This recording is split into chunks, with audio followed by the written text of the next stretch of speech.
เจ้าเป็นคนหนึ่งแม่นบ่ที่เข้าออร์เดอร์แล้วถูกกราฟลากจนพอร์ตแตกยังเข้าออร์เดอร์มั่วๆอยู่สั่งแนวรับแนวต้านบ่เป็นเดี๋ยวคลิปนี้เนาะข้อยจะมาสอนวิธีการเข้าออร์เดอร์ที่ค่อนข้างที่จะแม่นยำเนาะอัตราชนะสูงถึง80%ขึ้นไปอาถ้าอยากรู้วิธีการเบิ่งคลิปนี้ให้จบได้เลยทุกคนเนาะมาอาก่อนอื่นคือให้ทุกคนเนาะไปเปิด Indicator 2อันนี้มาก่อนเนาะทุกคนเนาะ Indicator 2ตัวนี้มาก่อน เปิดมาให้เบิด2ตัวจะเป็น Ice Dice เนาะบวกกับเทคนิคเฉพาะของข้อยเนาะทุกคนเนาะอาเปิดมาให้สำเร็จคนใดที่ว่าเปิดบ่เป็นให้เบิ่งคลิปเก่าค่อยได้เนาะข้อยเฮ็ดคลิปสอนแล้ววิธีการเปิด Indicator 2ตัวนี้เนาะอาแล้วก็วิธีการนำใช้ก็ง่ายๆเลยทุกคนเนาะวิธีการนำใช้คือให้ทุกคนเนาะทำความเข้าใจเกี่ยวกับ Indicator 2อันนี้ก่อนอา ให้ทำความเข้าใจกับ Indicator 2ตัวนี้ก่อน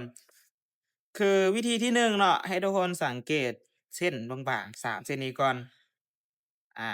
ให้สังเกตเส้นบางๆ3เส้นนี้มันจะมีอยู่1เส้นที่1เส้นที่2แล้วก็เส้นที่3เส้นที่3อยู่รุมนะทุกคนเนาะเห็นบ่เส้นที่3จะอยู่รุมให้ทุกคนสังเกตให้ดีๆแล้วก็สังเกตจุดสีเขียวๆ2เส้นเห็นบ่สีเขียวๆ2เส้นให้ทุกคนเห็นบ่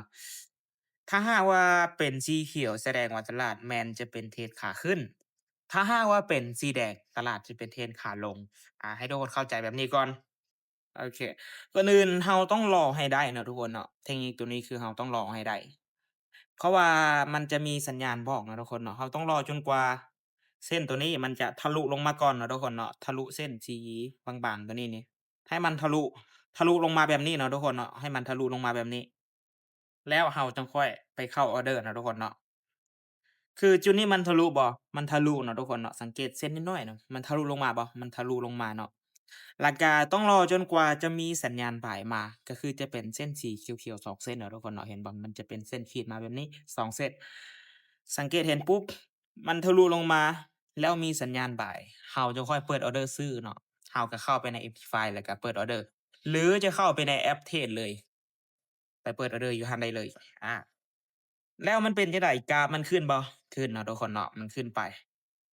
เราก็กินกำไรจาก500-600จุด1,000จุดสบายเนาะทุกคนเนาะเทคนิคตัวนี้ถือว่าอัตราชนะสูงแล้วก็เทรนขาลงเนาะทุกคนเนาะสังเกตจุดนี้แป๊บหนึ่ง เทรนขาลงคือกันเลยเราต้องรอจนกว่ามันจะมีสัญญาณบ่ายเข้ามาสัญญาณเซลล์เนาะทุกคนขออภัยเราต้องรอจนกว่าจะมีสัญญาณเซลล์เข้ามาคือจุดนี้มันมีสัญญาณเซลล์บ่มีเนาะเราสามารถขายได้บ่ยังบ่ทันได้เนาะทุกคนเนาะเพราะว่าหยังเพราะว่านี่เนาะทุกคนเนาะจุดนี้มันยังบ่ทันทะลุเดะมันบ่ทันทะลุเราจะบ่เข้าเพราะว่ามันบ่ได้เข้าเงื่อนไขของเรามันบ่ได้เข้าตามแผนของเราเราจะบ่เข้าณจุดนี้เนาะเราจะบ่เข้าเพราะว่ามันบ่ทะลุเดะบ่เข้าแล้วก็จุดนี้เดะ มันทะลุบ่ทะลุขึ้นไปเนาะทุกคนเนาะมันทะลุขึ้นไปทะลุเส้นน้อยๆนี้ขึ้นไปเราก็ทำการเปิดออร์เดอร์เซลล์อยู่นี่นี่เราเปิดออร์เดอร์เซลล์อยู่นี่แหน่มันมีสัญญาณเซลล์มาบ่มีเนาะแล้วไปจั่งใดกราฟมันก็ลงกำไร300-400จุดสบายเราก็ปิดแล้วเราจะรอจนกว่ามันจะทะลุเนาะทุกคนเนาะปิดปุ๊บเราจะรอจนกว่าเส้น RSI มันจะขึ้นทะลุแล้วก็จะมีสัญญาณเซลล์เข้ามาเราจึงค่อยเข้าเนาะถ้าอยากให้มันแม่นยำนะทุกคนเนาะก็แนะนำให้เทรดในโซนที่ว่าเป็นแนวรับแนวต้านเนาะทุกคนเนาะ อาคือจุดนี้มันทะลุบ่เดี๋ยวแป๊บหนึ่งคือจุดนี้มันทะลุขึ้นไปเนาะแต่ว่ามันยังบ่ทันมีสัญญาณเซลล์มานี่แถวนี้บ่ได้มีสัญญาณเซลล์มามันบ่ได้เข้าตามเงื่อนไขของเราเป็นจั่งใดเราจะบ่เข้าเนาะทุกคนเนาะมันทะลุอยู่แต่บ่ได้มีสัญญาณเซลล์เราจะบ่เข้าโอเคเราจะหาจังหวะใหม่ถ้าอยากให้แม่นยำเนาะ แล้วก็ถ้าอยากจะให้แม่นยำทุกคนต้องเข้าไปใน time frame ใหญ่เนาะตอนนี้เราอยู่ใน time frame ของ5นาทีถ้าจะให้เข้าออร์เดอร์ก็แนะนำให้เข้าใน time frame ของ5นาทีแต่อยากให้มันแม่นยำต้องเข้าไปใน time frame ของ1ชั่วโมงอา1ชั่วโมงปุ๊บเราก็มาเช็กเบิ่งว่ามีแนวรับแนวต้านอยู่จุดใดแน่เนาะทุกคนเนาะเราก็มาเช็กเบิ่งอาอันนี้เป็นออร์เดอร์เก่าของข้อยเนาะก็ตามที่พี่เป๊ะเช๊ะเลยเรามาสังเกตเบื้องหลังมันเราจะมีเห็นมีนะครับอยู่จุดหนึ่งอยู่นี้พอมันมีสัญญาณบ่ายเดะถ้าเวลากราฟที่มันลากลงมาต่ำมีโอกาสที่ว่าจะกราฟโตขึ้นไปเนาะอามันมีอยู่จุดหนึ่งเนาะ time frame ของ1ชั่วโมงอาจุดนี้บ่แม่นจุดที่ตามสุดเด้อ แล้วก็ทำเฟรม2ชั่วโมงก็มาเช็กเบิ่งมีสัญญาณอยู่ไสแหน่ทำเฟรมของ2ชั่วโมงถือว่ามีหลายเลยสัญญาณที่เป็นแนวรับแนวต้านถ้าคนใดที่ว่าอยากจะเทรดยาวๆถือยาวก็มีหลายเลยนี่ทำเฟรมของ2ชั่วโมงเราจะเข้าทำเฟรมของ2ชั่วโมงเนาะทุกคนเนาะมันมีจุดหนึ่งอยู่นี่เนาะทุกคนเนาะนี่จุดที่เป็นแนวต้านที่ค่อนข้างที่จะแข็งแรงแต่จะบ่แข็งแรงปานใดถ้าอยากจะให้แข็งแรงอีหลีต้องมาจุดนี้ถ้าจะตั้ง SL ก็ตั้งใส่แถวนี้เนาะทุกคนเนาะนี่ตั้งขึ้นมาแถวนี้ แล้วก็ออร์เดอร์ที่จะเปิดแม่แนะนำให้เปิดอยู่แถวนี้อาแล้วก็โซน Room เดะโซน Room คือกันเดะจุดนี้มีสัญญาณเป็นแนวรับที่ว่าค่อนข้างที่จะแข็งแกร่งเวลาที่กราฟมันย่อลงมาเราสามารถเปิดออร์เดอร์ buy อยู่นี่ได้ตอนนี้เรารู้แล้วเนาะว่าจุดที่เป็นแนวรับแนวต้านอยู่ไสแน่เนาะทุกคนเนาะเดี๋ยวเดี๋ยวสิอธิบายให้ละเอียดให้เนาะทุกคนเนาะถ้าเจ้าใช้เทคนิคนี้เป็นเจ้าสามารถทำกำไรจากตลาดนี้ได้สบายเลย 1คือต้องใช้ให้เป็น2คือต้องชำนาญ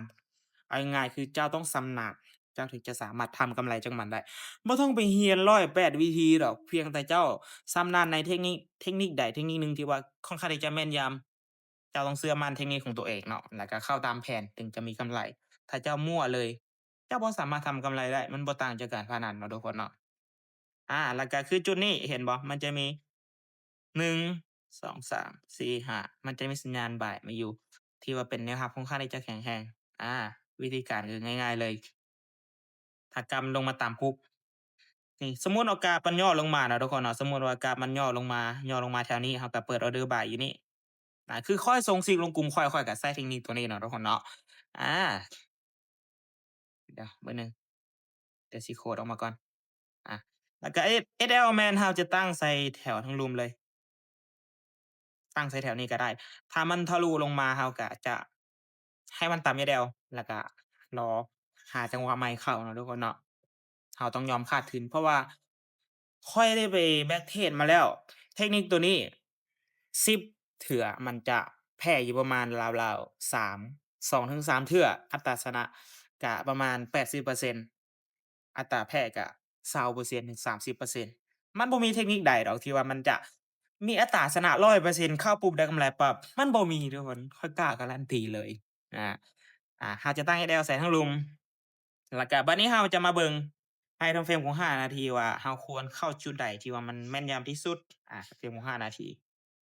โอเคนี่ถ้ามันเข้าตามเงื่อนไขของเราก็จะเข้าเนาะถ้าหากว่ามันบ่เข้าตามเงื่อนไขเราจะบ่เข้าเนาะทุกคนเนาะอาคือนี่เป็นจุดเก่าของข้อยเนาะเป็นออร์เดอร์เก่าของข้อยกำไรเป๊ะๆเลยทุกคนมันลงตาม TP ข้อยปุ๊บมันก็ดีดคืนแล้วมันก็ย่อลงมาอีกเนาะทุกคนเนาะเห็นบ่เมื่อกี้มีอีกแต่ว่าข้อยลบทิ่มเนาะเดี๋ยว คือข้อยจะบ่ได้เทรดตลอดนะถ้าหากว่าข้อยใช้เทคนิคตัวนี้ข้อยจะบ่ได้เทรดตลอดเพราะว่าข้อยจะถือยาวประมาณราวๆบ่ต่ำกว่า1,000จุดแล้วแหละถ้าข้อยจะถือแต่ถ้าหากว่าอยากจะให้ปลอดภัยก็ถือจักประมาณ700-800จุดก็ได้500จุดก็ได้ถ้าคนใดที่จะเทรดทางเฟรมสั้นเนาะอาตอนนี้คือเราได้แล้วเนาะจุดที่ว่าเป็นแนวรับแนวต้านแล้วเราก็มาเบิ่งว่ามันเข้าตามเงื่อนไขของเราบ่มันย่อลงมาเห็นบ่มันย่อลงมานี่คือจุดนี้เห็นบ่ มันลงมาต่ำจุดที่ว่าเป็นแนวรับที่ว่าต่ำสุดเนาะทุกคนเนาะนี่คือจุดนี้นี่มันลงมาต่ำจุดที่ว่าเป็นแนวรับที่ต่ำสุดนี่ถ้าหากว่าเราเปิดออร์เดอร์อยู่นี่นี่ถือยาวได้เลยทุกคนมีโอกาสที่ว่าจะขึ้นไปฮอด TP ของเราอยู่นี่ได้เนาะแต่ว่ามันอาจจะต้องใช้เวลาแน่อามันเข้าตามเงื่อนไขเราก็เข้าแล้วจุดนี้เดะมันขึ้นไปทะลุมันก็เข้าตามเงื่อนไขเราก็เซลล์ปุ๊บถ้ากราฟมันมีการย่อลงมาเดะถ้ากราฟมันมีการย่อลงมา มีการย่อลงมาฮอดในโซนแถวนี้นี่มันเราเปิด order sale อยู่นี่แม่นบ่มันมีการย่อลงมาตามนี้นี่คือจะเป็นแนวรับเก่าของมันเนาะจุดที่ว่าเราจะซื้อเนาะมันลงมาตามแถวนี้ปุ๊บเราก็ปิดแล้วจั่งใดต่อเราก็เข้าออร์เดอร์ใหม่อยู่นี่เราก็ buy อีก buy ขึ้นนี่จุดนี้นี่เราสามารถถือยาวได้ฮอดแถวนี้เลยทุกคนจุดนี้เนาะเราสามารถถือยาวฮอดแถวนี้อา ถือยาวฮอดแถวนี้ได้แล้วเราก็ปิดแล้วก็ไปหาโซนใหม่เข้าเนาะทุกคนเนาะวิธีการง่ายๆเป็นหยังเราต้องมี TP/SL เพราะว่าถ้าหากว่าเราบ่ตั้ง SL คือถ้ากราฟมันไปผิดเรามีพอร์ตจัก500เหรียญ1,000เหรียญ กราฟมันไปผิดทางโอกาสที่ว่าพอร์ตจะแตกมันมีหลายถ้ามันไปผิดคือมันจะยาวเลยมันจะไปยาวเลยเราต้องตั้ง EDL เอาไว้เนาะทุกคนเนาะยอมขาดทุนมันบ่มีเทคนิคใดดอกที่ว่าจะได้กำไร100%เนาะทุกคนเนาะอาก็จะมีประมาณนี้วิธีการใช้เทคนิคของข้อยเนาะทุกคนเนาะอาคือจุดนี้เห็นบ่จุดนี้มันกำลังจะขึ้นไปต่ำแล้วเดะถ้าหากว่าคนใดได้มานั่งเฝ้าตลาดเนาะแป๊บหนึ่ง อาคือจุดนี้มันขึ้นมาต่ำเลยเดะแต่ว่ายังบ่ทันทะลุแล้วมันก็ต่ำโซนเก่าของมัน ตอนนี้คือมันกำลังจะเข้าเงื่อนไขของเราเนาะถ้ามันต่ำปุ๊บเราต้องรอจนกว่ามันจะทะลุแล้วมันย่อลงมา แล้วมันมีสัญญาณเซลล์เนาะสัญญาณเซลล์ก็คือเส้นสีแดงๆ2เส้นนี่คือเส้นสีแดงๆ2เส้นนี่แล้วเราจั่งค่อยเปิดออร์เดอร์เซลล์อยู่นี่แต่ว่าเราต้องรอจนกว่ามันจะเข้าเงื่อนไขเรารอจนกว่าให้ได้มันจะขึ้นทะลุแล้วมีสัญญาณเซลล์เข้ามาเราจึงค่อยขาย อาขายขายแล้วเวลาที่มันย่อลงมาเดะมันย่อลงมาฮอดแถวโซนนี้ก็ปิดก็ได้บ่ต้องโลภหลายทุกคนเนาะโลภมากลาภหายเนาะสำหรับเทคนิคตัวนี้ก็จะมีประมาณนี้เด้อทุกคนเด้อเดี๋ยว EP ต่อไปเดี๋ยวค่อยจะมาสอนเทรดสั้นเนาะเทคนิคนี้ก็คือจะเหมาะกับคนถือยาวเด้อเดี๋ยว EP ต่อไปเดี๋ยวจะมาสอนเทรดสั้นถ้าคนใดที่บ่อยากจะพลาดคลิปใหม่ๆเนาะอย่าลืมกดติดตามเอาไว้เดี๋ยวเจอกัน EP ต่อไปเนาะทุกคนเนาะ EP นี้ก็บ๊ายบายเนาะ